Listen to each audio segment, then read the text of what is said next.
This is AFCRDTV, and here at the Newton Follow Stadium in Loughborough, the final scoreline: Loughborough Dynamo 3, AFC Rushden Diamonds 0. Diamonds man of the match is Michael Harriman. So, Michael, you have the dubious honor of being interviewed by yours truly. I know it sounds like a broken record, but another frustrating day for Diamonds. I think we've got to start being honest with ourselves. The first half we weren't good enough. Let's be honest, we give ourselves a mountain to climb. I think we've got to start recognising that we need to be better all over the park, myself included. I take myself as a leader of this group, and maybe I need to look at myself maybe and start trying to drive these boys forward. But like I said, first half, nowhere near good enough. Second half, red cards obviously changed the game a little bit, made it thing, but we give it a right go. We had some chances, but I think it's just back to the drawing board, really. Well, I'm trying to be positive, Michael. Diamonds easily could have scored as many as at least 3 goals in this game. One in the first 30 seconds. Will Glennon almost scoring on a header, but Lewis King makes a great save for them. That's the thing, like I said, goals change games at this level, do you know what I mean? You know, if we get that first goal, things might change, and like I said, confidence and momentum grows, but like I said, we've conceded something of what, maybe a soft goal, first one, that said puts us on the back foot, and then, like I said, the chances are coming. We just start sticking the ball in the net and stop them at the other end. I think just got to go back to basics. We have 2 new players in the lineup today for Diamonds, Will Summerfield and Dylan Edge. Dylan, in fact, almost had a breakaway goal, but again, King makes a save. Yeah, both boys came in and I thought done really well today. Really good credit to themselves, you know, and both, like I said, lacking match fitness, but got 90 in them. And like I said, they didn't look out of place. They were really good, showed their quality. Like I said, the fitter they come, the more into the game they'll come, and it'll be good news for us, hopefully. Well, Michael, I'm stating the obvious, but it was a bit of a sucker punch. Just before halftime, Norris scores for Loughborough. That's the worst time to give up a goal, just before halftime. Yeah, it's kind of been a common theme with us this year. We concede, we get on top, we have chances, and then when we're probably the better side at that moment in time, we concede again. And like I said, 2-0 down at half time, away from home, current form, it just gives us a mountain to climb. And like I said, we've got to start being honest with ourselves, and like I said, we've got to get that extra 10% from ourselves, and just we've got to start picking the results up now. Sure.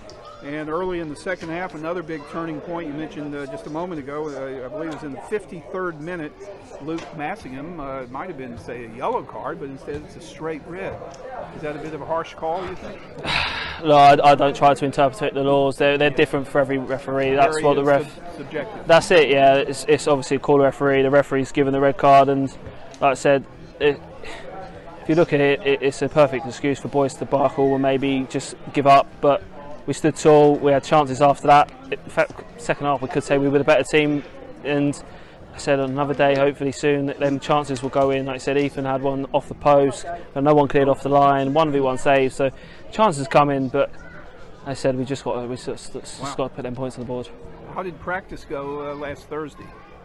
Because that seems like ages ago now, I suppose. But I mean, we put up a good fight against Corby Town on that bank holiday Monday, and practice on Thursday, I'm sure. Yeah, this is the thing. We need to make sure that we're taking. When we're practicing Thursday, we've got to make sure we're doing it at a standard where we can look back and go, right, we're ready for the game. And like I said, it's the build up to these. We need to do it properly, make sure that we know what we're doing as a side, and yeah, like I said, we're working hard, and hopefully things will turn.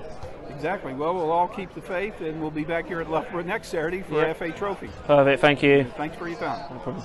Well, Chris, you told me after Needham Market last season that it isn't luck if it keeps happening. Do you feel that's where your head's at the moment? Yeah, definitely. Yeah, I mean, look, it's just at the moment, it can't be continually bad luck if it's wrong. So we've got to look at, you know, what we do. The first half performance today was not very good at all. Saying that, we probably we could have been 1-0 up after about half a minute. Keeper's pulled off a worldie. The goal they've got looked to be a good strike, and then they've almost given us a goal, haven't they? And Dylan has been cleared off the line, and then they get a free kick, which I thought we defended poorly right on half time, and you're going 2-0 down. We come out half time and you think, right, let's try and be positive and we'll try and have a go, and then of course your skipper gets sent off. But do you know what, second half I thought the boys were outstanding. I thought with 10 men they gave absolutely everything, and we've done everything but score. But I just feel at the moment, I think the boys let me down today first half, if I'm being honest. They've got to take some responsibility, you know. I said it when we lost at Nuneaton last year.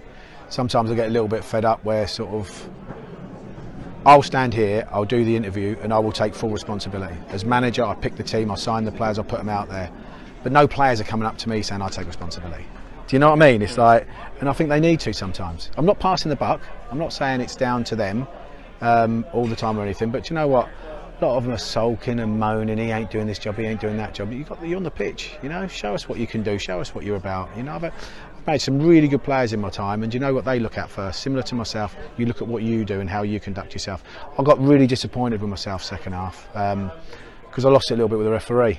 You know, it's you know, for the life of me, I can't see how it's not a red card. He gives him a yellow card when he's completely gone to stud our player. And I've got two players. I've got one blood coming out of our nose for one player. I've got Pharrell on the floor, and I'm saying to the ref, "Can I go on the pitch?" He said no. The linesman says you can. Then the other ones, ref said you can. The linesman said no. Pharrell was down. He didn't look over once. No, he did. Well, I told him he was down, but that's another story. I don't want to get caught up. But what I'm saying is, how I acted at that moment was not good, and I'm disappointed in myself because I got involved with something I shouldn't have got involved with.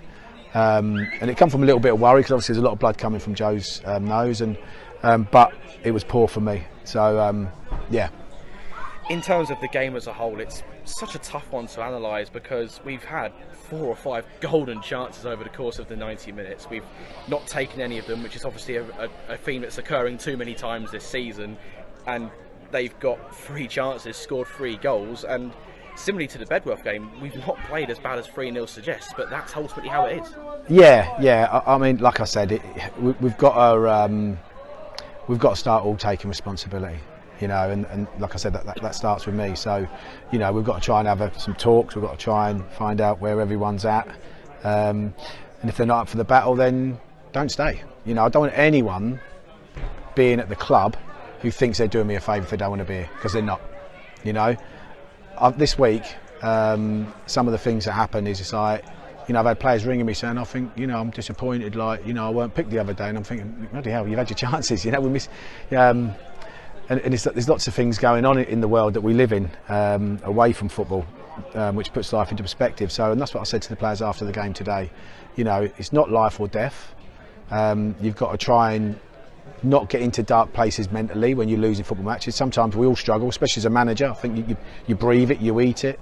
So we've got to stop ourselves from going down that road. And but I'm sort of waffling on because it's like I just feel that I'm really hurting. And I'm hurting because I like being Rushden manager, and at the moment the stats are showing that I'm not doing a very good job, and that's factual, you know. So, you know, it's got to change, isn't it? You know, and at the moment it's a struggle. It's a struggle where I feel like we're on the right path and we're doing something, and then you get a kick in the private parts, and you just think like, how has that happened?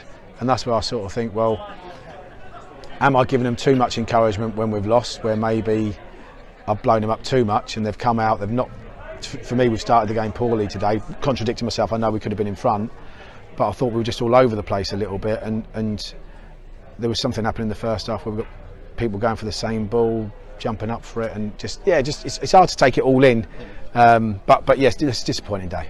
2-part question.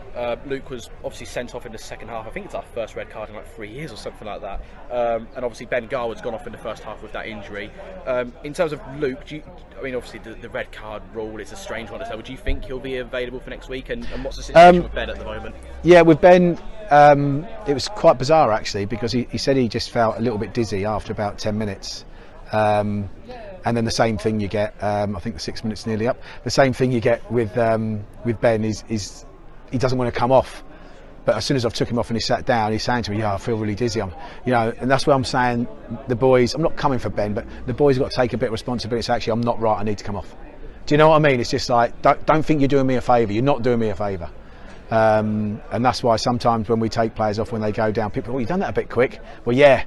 Because I haven't got, you know, like with Joe, we didn't take too long with Joe when he's got blood coming out of his nose, because we don't want to be down with 9 men, do we? You know, yeah, I don't know. The rules, I don't know. I don't know. Is it different for the trophy to the league? I don't know. I have a feeling it's like 10 days. Is it 10 days? Kicks in? So yeah, I mean, look, 10 days is a long time. So, you know, yeah, we'll see. Whatever the league decide when it is, we'll just have to accept that. So. Well, thanks for your time, Chris. We'll see you back here again next. Cheers. Thank you.